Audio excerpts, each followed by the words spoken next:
The coronavirus pandemic has been around for a few months now. Many couples have been spending a lot of time together because of the stay-at-home orders. And we've heard about the increase in the number of people who are filing for divorce. But what can you learn about yourself that can actually strengthen your relationship? That's what Blanca Cobb and I are talking about this morning.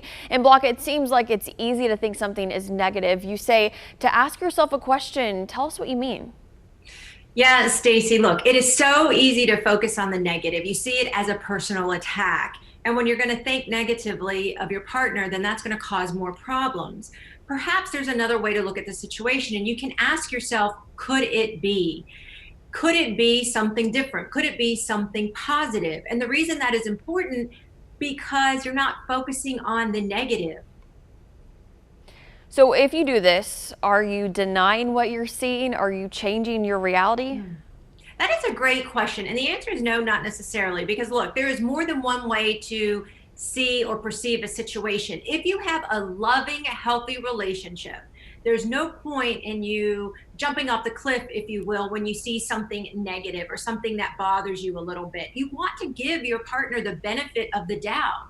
That builds up tolerance, and it also helps you to continue to look for the positive.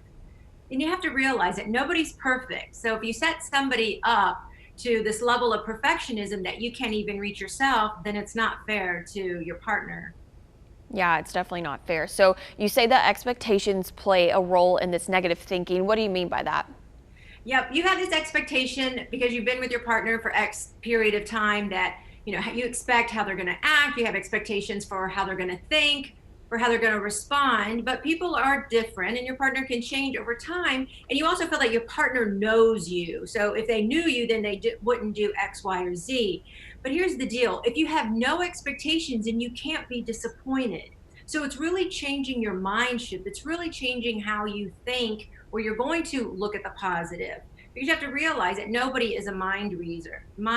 So the whole point of all of this is looking for the positive. Because again, as I said earlier, it's so easy to focus on that negative, and that can really tear down your relationship instead of building it up. Yeah, so let's all work to be positive pandemic partners. Blanca, thank you so much for that conversation this morning. You can continue with her on our Facebook page. Just search Blanca Cobb, body language expert.